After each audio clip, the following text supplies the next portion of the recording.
Semua pemuda seumuranku pasti ingin sukses. Punya karir bagus, punya rumah dan mobil, lalu menikah dan punya keluarga yang bahagia.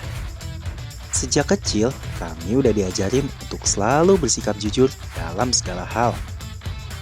Tapi, setelah dewasa dan masuk dunia kerja, aku ngerasa tertekan untuk memadukan nilai-nilai kehidupan.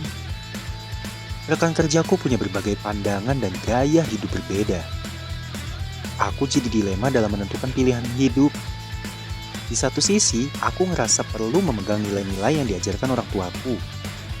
Tapi di sisi lain, tekanan untuk sukses material dan status sosial membuatku merasa ragu.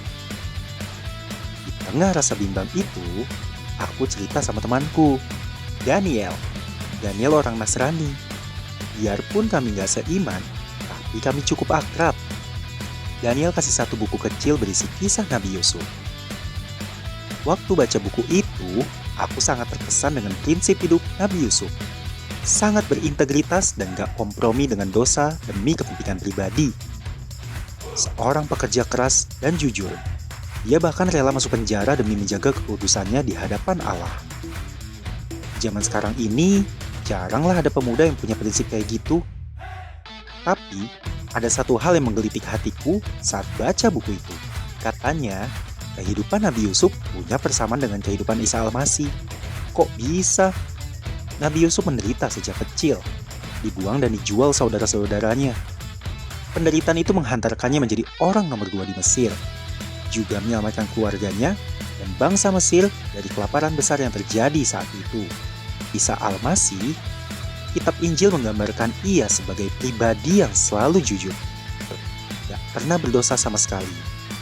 Sekalipun dia sering kali dicobai, namun ia tidak berbuat dosa. Bahkan, dia wafat disalib demi menyelamatkan kita yang sering berbuat dosa. Agamaku nggak pernah ngajarin hal itu. Kami diajarkan bahwa dosa adalah tanggung jawab kita sendiri. Gimana mungkin seseorang dapat menanggung dosa orang lain? Ternyata, jawaban yang aku temukan justru semakin mengejutkanku. Katanya, Isa Al-Masih datang ke dunia untuk menghapus dosa-dosa manusia, dan di dalam dia tidak ada dosa. Aku makin penasaran tentang Isa. Jadi, aku unduh kitab Injil di handphoneku. Hingga akhirnya, aku yakin kalau keselamatan itu nikmat yang Allah berikan, bukan dari usaha kita. Tertulis dalam kitab suci Injil, jadi, karena anugerahlah kamu diselamatkan melalui iman. Itu bukan berasal dari dirimu sendiri, melainkan pemberian Allah. Itu bukan karena amalmu. Jangan seorang pun menyombongkan diri. Sekarang, aku udah bisa nentuin sikap dalam lingkungan kerjaku. Aku mau seperti Nabi Yusuf, yang berintegritas dan selalu bersikap jujur. Aku gak perlu khawatir dengan penilaian mereka, yang nilai-nilai kehidupannya beda denganku. Karena aku percaya, kalau Isa Al-Masih saja dapat memberi nikmat di akhirat, Dia juga pasti bisa memberiku kesuksesan di dunia.